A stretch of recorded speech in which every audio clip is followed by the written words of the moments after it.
Hey everybody.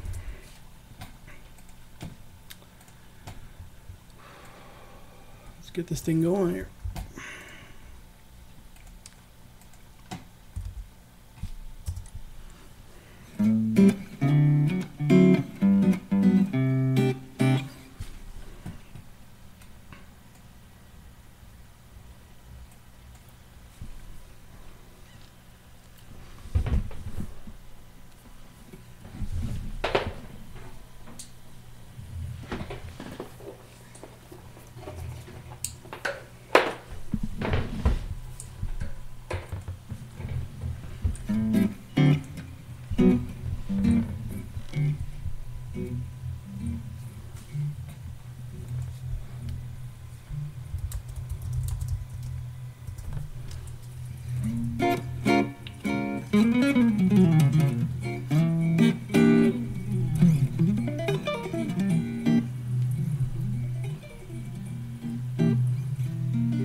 Alright guys, well it's 12 o'clock Mountain Standard Time. Alright guys, well it's 12 o'clock.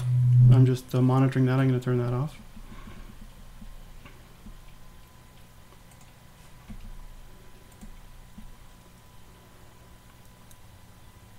Okay. So in the chat room, if you haven't sent your questions ahead of time, feel free to send me your questions on there. And if you have any questions about what I'm talking about, you know, feel free to post them in the chat there. If you if you're on Twitter, you could do some tweets as well about this, so that'd be cool. I'm just gonna send a tweet.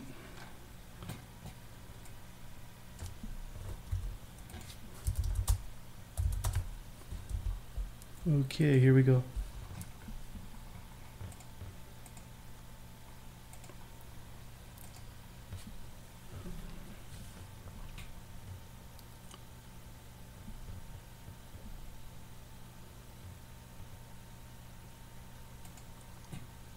All right, well, I'm going to start going through some of the questions that I've got previously. So I'm going to open up this question here. Okay, so the first question I had was, how do I hook up my guitar to record with a good tone? And do you ever set any EQ after you record before you publish it to the net just to get the sound right? Well, what I try to do is get the good tone before it goes into the recording on my computer. So I've got a Pod XT, and the Pod has a lot of different amp models on it. And I'm just going to move the camera here for a second so you can see it. That's the Pod right there. Okay. And there's an amp model button. You got all Marshalls and Fenders and stuff like that. And basically, I'll set my tone the way I like it, and then I go through my sound card. I've got an external sound card, and I record with that. And basically, the sound card is for low latency, because with a lot of digital, like when you're recording direct and stuff like that, and monitoring it, you want to have low latency so there's not a delay. So that's why I've got that external sound card. But a lot of times you'll actually, if you're listening to my actual songs or anybody's songs, you have to realize, you know, they're mixing and mastering this stuff. And, you know, basically it's a lot better quality after the fact that they've edited it. So one thing I've done that sounded really good was had two different rhythm tracks played differently in different places of the neck. And I used two different amp models. There are two different tones and guitars and even arrangements. So if I have like, you could go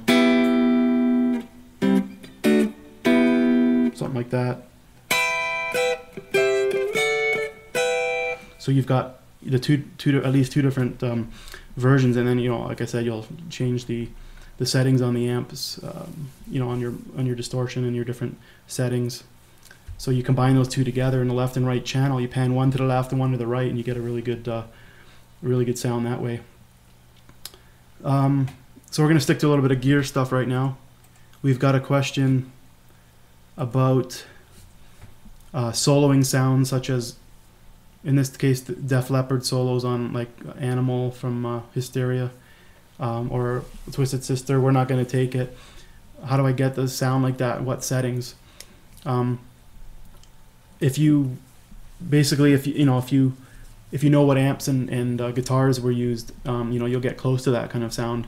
You can probably go into some forums and Google them. I can't mention every single song and what guitars, but the thing is, you're not going to be able to have all the different guitars and amps that these guys have and the equipment for the most part. So what I do is I use my pod, and I've got so many different amp models and effects that I can scroll through them and basically match. So I've got the song playing, the solo or whatever, and I keep changing it and playing and trying to match that tone. It's good if you know what reverb is or delay and chorus. If you start sensing, like in the case of Def Leppard, on that album, you got some chorus on there. As far as the tone goes, so you can test things out by ear and sort of match it. But if you're able to find, in some of the forums, like what people said they played, you can pick that amp model. But the best way is probably to have the pod in that case. And the other thing is, on the Line 6 Pod XT site, there's actually a bunch of patches that have been submitted by the users. So you can actually go in and type in like whatever jazz sound or blues, whatever guy you like, and basically somebody's probably uploaded a patch, and then that's a bunch of settings you can just import through the USB cable into your pod, and basically have the same sort of tone.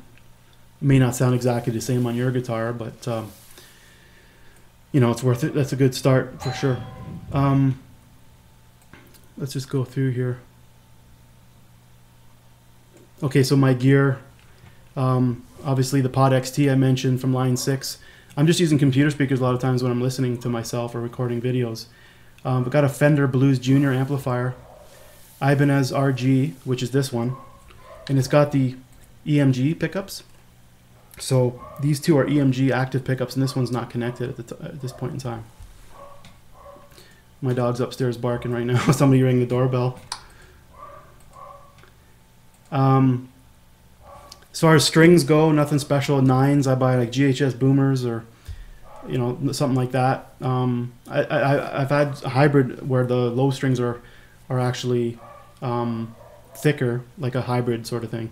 So you got some heavier lower strings and thinner high strings. I've got a Fender Telecaster that I just got secondhand. It's a Mexican-made one. It sounds pretty good. I've got which I'm going to use for blues and a little bit of jazz on there. Ibanez acoustic guitar, which is over here. Let me just grab it for a second.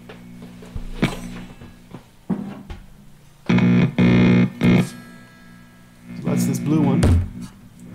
That's this blue guitar here. It's pretty nice. I don't spend a ton of money on guitars and stuff like that. Hold on, I gotta plug this back in again. Ibanez Artcore. You've probably seen that on some of my YouTube videos. It's a jazz guitar. That's pretty much it. Let's look at what else we got here.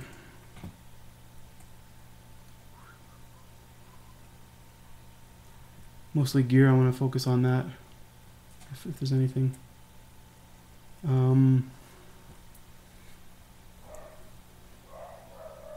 Okay, so somebody said he sees my jazz guitar and he wants to know what pedal effect I use for blues and jazz licks. I own one as well, but I can never seem to get the sound the way other users can. I'm still working on, like for jazz, in my case, I've heard a lot of people that have really good tones on the internet. I don't think mine's the best one out there for sure, but I've used that Ibanez Artcore guitar, and I've got a Fender Blues Junior over there, or I use my pod with a clean channel. I turn down the tone knob, so in jazz you get that mid-range sort of tone. You don't want to turn the tone all the way down on the guitar because it'll be too, there won't be any treble. It'll be too bland that way. And reverb is important too. I noticed that when you've got a little bit of reverb on there, it just opens up the tone a bit. And for blues, a lot of times I use my neck pickup. So I've got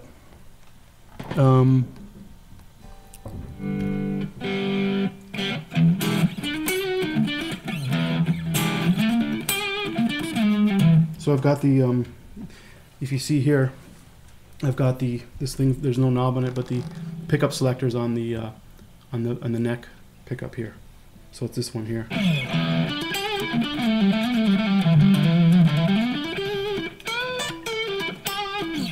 That's how that works. So the telly is pretty good too for blues on the neck pickup as well.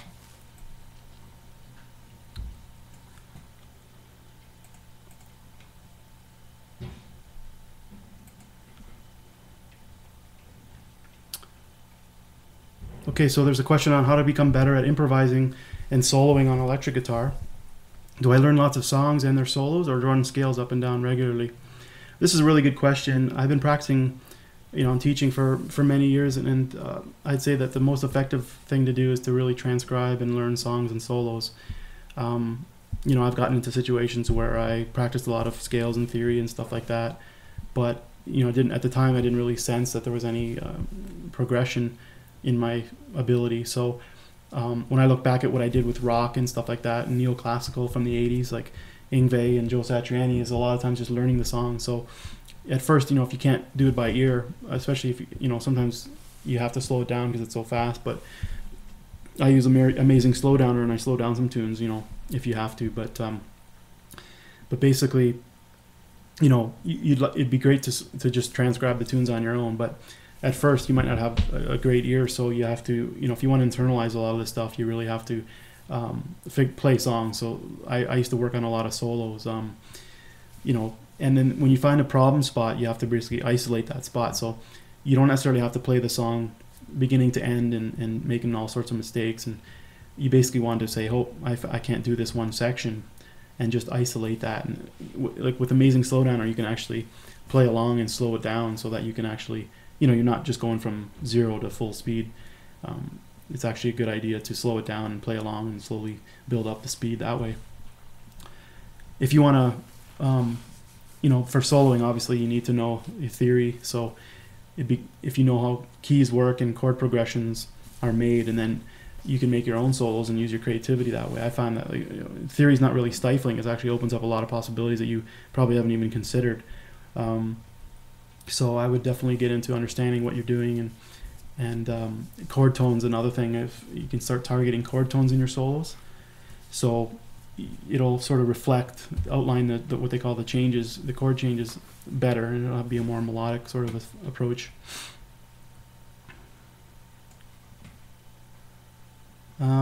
Let's see here. Hey Rob, I got this separate pop-up window for the chat room, so it's I don't always see it, but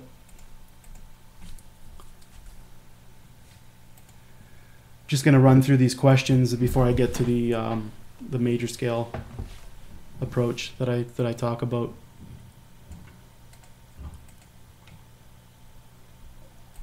Okay.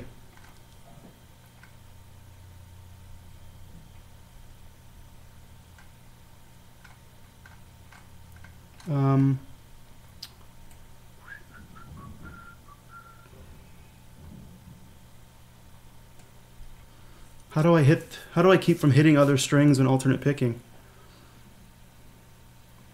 For me, that's, obviously small motions. Let's just go back to the other two.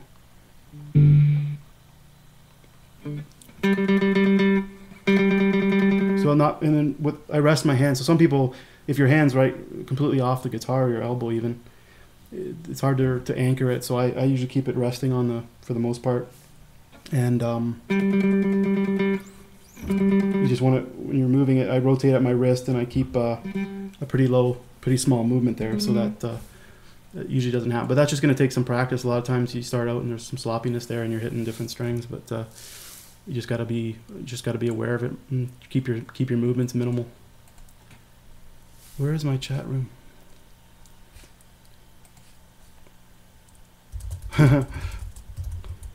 Yeah, I mean this window here, whatever you want to call it. Yeah, it's a chat room, it says here.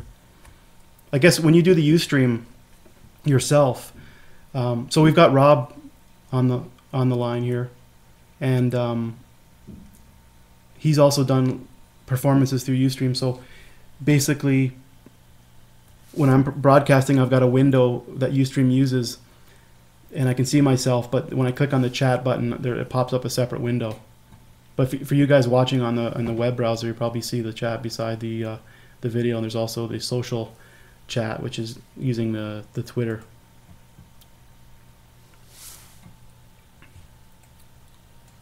I'm just trying to get these my Word doc that has all my questions in it as well. I could try to move that over there. There we go. Maybe that'll be better.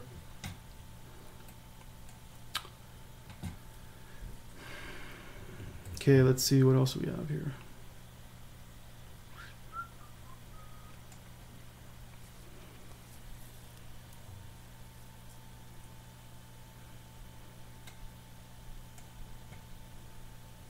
I'd like to see some insight into major, minor scales, box shapes and such, even minor harmonic and melodic.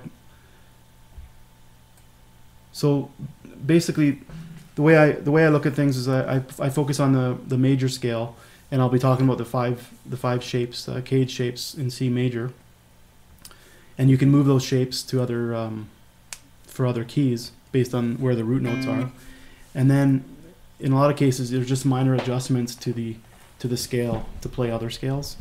So instead of getting into all the modes and things like that, I like to just keep it simple and look at the key that you're in. You know, if you're in C major, A minor, you're still the same as C major as far as the notes go, right? So, and then we start talking about targeting chord tones and stuff like that. But basically, trying to keep it simple and minimize the things that you need to learn. How do you know what kind of chord a song is playing? Well, usually by ear you can figure that out after a while, but you know, for every key, like C major, you have if you know what the key, figure out what the key of the song is in, and then if it's in the key of C major, let's say you've got C, D minor, E minor, F, G, A minor, B minor 7, flat 5, or B diminished, and then C, and basically, you know, it's gonna usually if a song's in one key, it's gonna have a combination of those types of chords, and there's usually common progressions, but usually after a while you can sort of hear those chords and figure them out as the song, you know, when you're listening to a tune.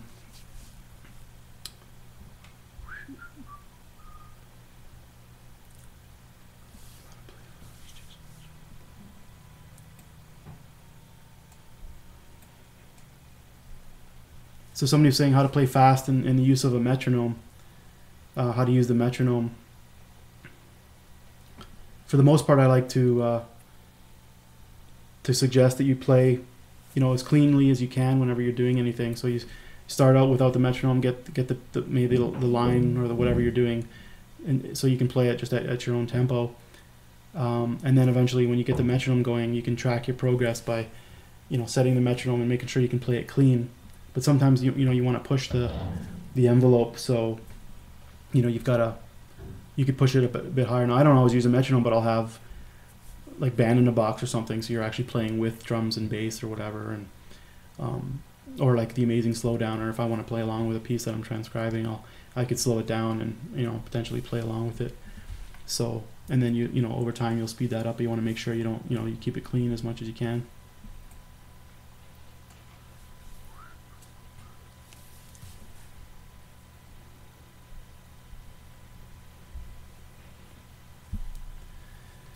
Okay, what else we got? Somebody was asking about, like, if you have a lot of distortion, when I'm doing note progressions across several strings with heavy distortion, the sound really gets muddy because all the notes are ringing at the same time. Would palm muting after playing every note be a way to stop that from happening, or would you just naturally lift your fretting finger and deaden the string?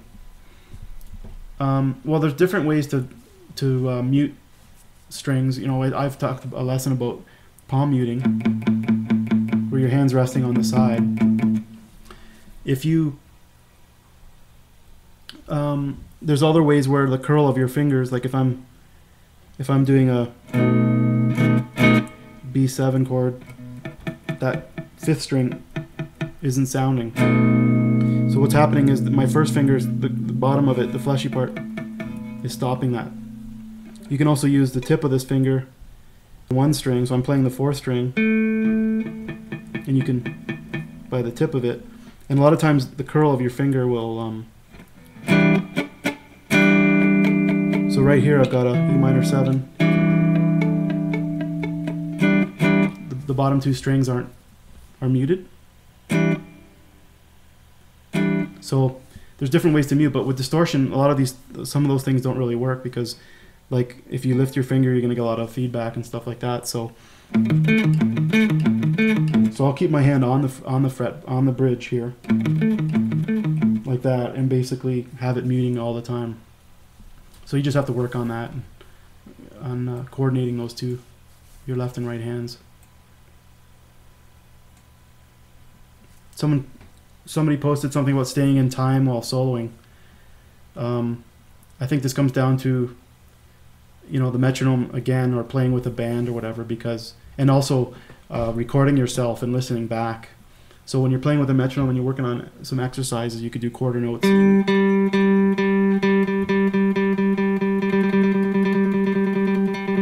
So play along with the metronome and make sure you're on the beat. And you could also record yourself. Like there's a free recording program called Reaper, and you can basically record yourself and listen back and see where you're off. So I'll record like a drum beat or use the click track or something like that, and it's a good way to keep an eye on your progression there. All right, well, let's see. Getting through most of these.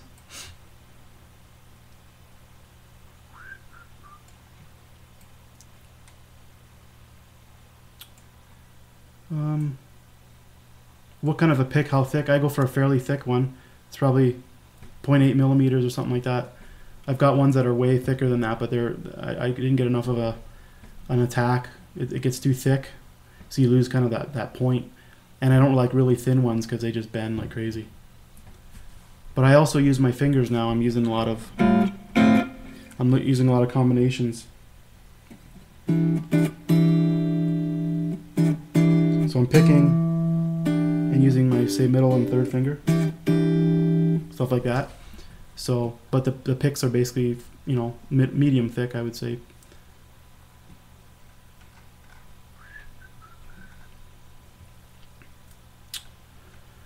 All right.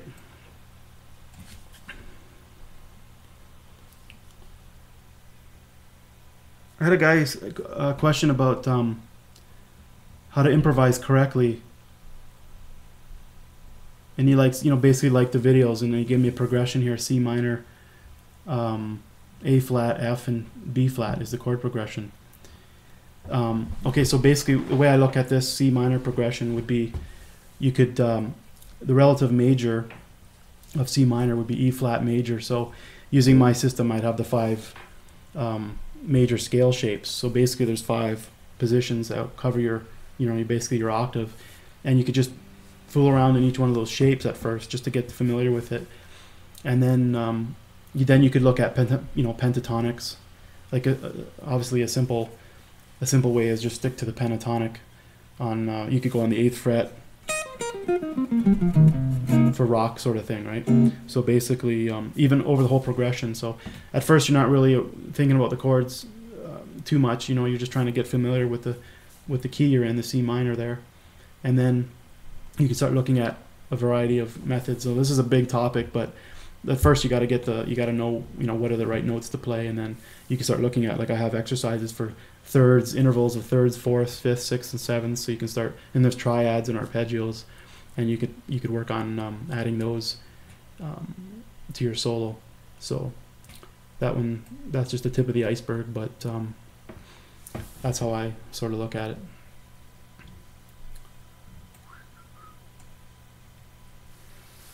Okay, I think that's pretty much the questions. Unless I see some more coming in on the chat window. Right now there's nothing, I haven't seen any. But okay, so I'm gonna start talking about the 5 major scale shapes for C major. My basic philosophy is to keep it simple whenever I've looked at a lot of different things like scales and modes and everything, and you're practicing scales up and down and all the different modes that you find that you don't really progress. Obviously you're going to be spending a lot of time transcribing and learning songs, but this is sort of a visualization system of the whole fretboard. And I also like people to understand what they're doing.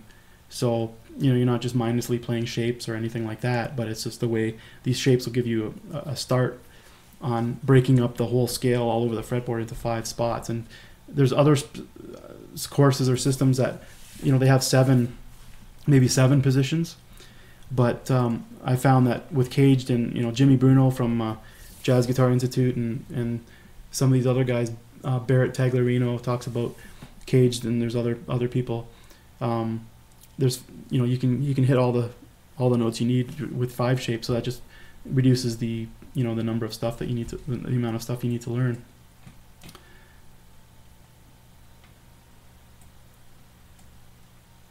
So if you got to grab the PDF. If you haven't seen that, go to the Facebook fan page. So that would be so it's bit.ly/online guitar coaching, and in the news feed there's a PDF file. And what we're going to do is we're going to locate the root notes which are the first note in the major scale. So C, I want to locate the note C. So we've got I'm going to move in a little bit. We've got C on the 5th string, 3rd fret, and then we've got C on the 3rd string, 5th fret. So I play that with my middle finger and my pinky. So you notice that basically forms a shape. You've got the root on the 5th string and the root on the 3rd string, and this one's 2 frets over and 2 frets down. So now what we're going to do is we're going to fill in the rest of the notes from the scale. So that's the second diagram. So we've got our roots, and then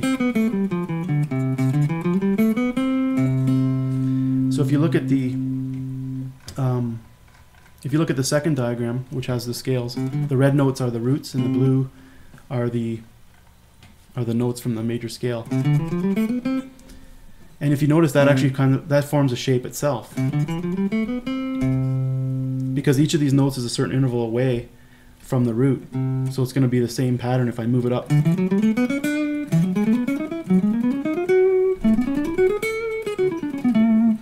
So you can see that's where the power is going to start to come in when you start looking at other keys. So we're going to move up the fretboard. I'm going to blow through this fairly quickly, and then we can talk about it in future sessions as well. And you've got the PDF. We're going to go up to the 8th fret with our pinky. That's a C there. And that same one now on the 5th fret, 3rd string. So it's on the 6th string. So pinky on the 8th fret, 6th string. First finger on the 5th fret of the 3rd string, G string. So then we fill in the scale shapes.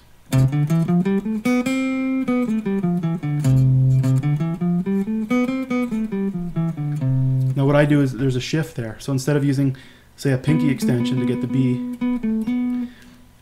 this system uses some shifts in a couple of the shapes. And we can go further up and down, but we're just sticking to the basic scale first, okay?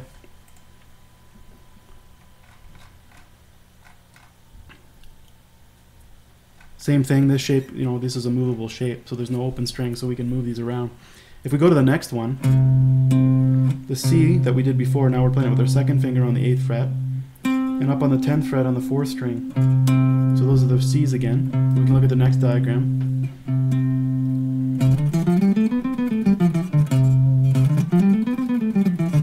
So that's the C major scale again. If I move that up, and you notice it's actually the same pattern on that we did at the beginning, but it's just it starts on the 6th string. And if by visualizing these 5 shapes, you minimize really the amount of stuff that you need to learn. You might have like a 4-chord progression say it's a 1-6-2-5, more in the jazz area, but C major 7, A minor 7, D minor 7, G7.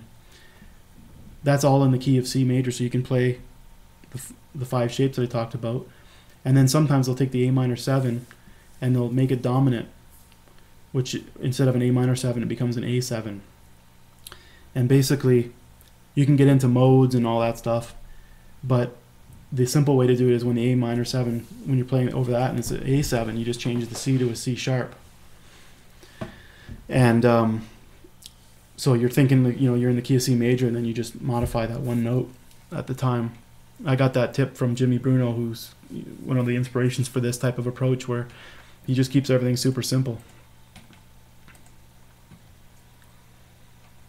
So yeah, let me know if you have any questions, fire them off. I'm just going to keep rattling through this. We're going to move up again to the 9th fret area. So the C is on the 10th fret, on the 4th string, on the D string. And on the 2nd string, we got a C again, the B string. So I number them 1, the high E, that's high, that's the 1, and this is low, 6. So we've got C, and there's our other root.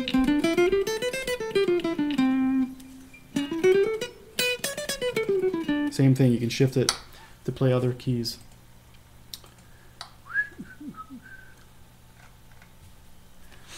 Okay, finally we got up on the 12th fret. So this is our 5th shape. Locate the C, the 2 C's here. We got on the 5th fret, the 5th string, 15th fret, and on the 13th fret down here on the 2nd string.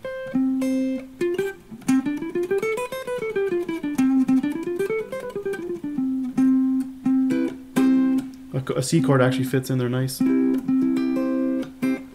not going to talk about the chord per se. I'm just using the roots. And each of these, if you find the set of 2, if we just look at the roots here, we've got 5 different shapes of those roots, how they appear on the fretboard. We use those as our anchors. So if we were going to play in the key of D or something like that, then we would go sort of thing, right? And that would be our anchor, and then the scales are going to fit around, the C major scale would fit around that. And then, okay, so when I did the C major, I just stuck to the C, from C to C, 1 octave. But if we look at this shape, the very last one I did, we can actually add other notes. So the last diagram on the PDF that I passed out shows going all the way up and down as far as we can reach. So instead of we can go down now to the E and up to the G.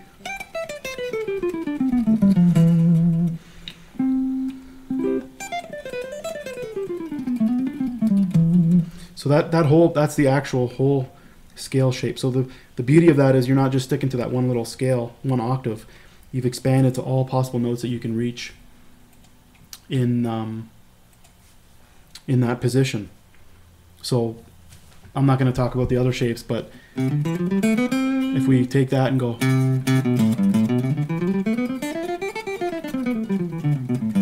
we can actually fill in the rest and have 5 full scale shapes, and that'll basically cover the whole fretboard. So, and you can notice that the one I just did, the one at the end, that has a shape in the key of C major. So if I did, say, E major,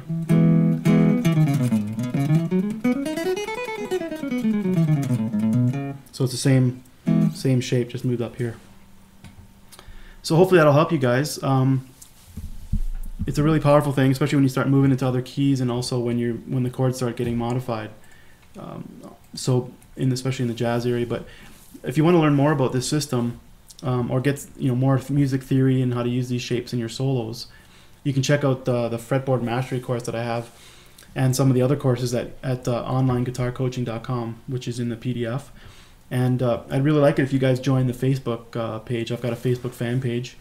That's at the bit.ly bit.ly/onlineguitarcoaching. You can follow me on Twitter at twitter.com/Will Kriske. and Kriski Kriski. Let's see if I can pop up the text here. Yeah, so you should be able to see that now. That's the onlinecoaching.com site. See if I can add this other one.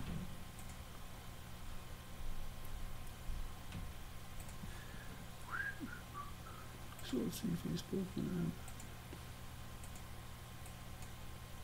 Okay, so here's the Facebook fan page, the Twitter, and YouTube if you want to watch the videos that I've done before. So I'm gonna be doing a lot more of these Q&A sessions. So keep your questions coming. If you go to the fan page, you'll be able to keep up to date on what's going on with the new streaming sessions and any new lessons that I do. And same with Twitter. I always post links to useful lessons of mine and other people's as well. All right, guys. So take care, and we'll see you next time.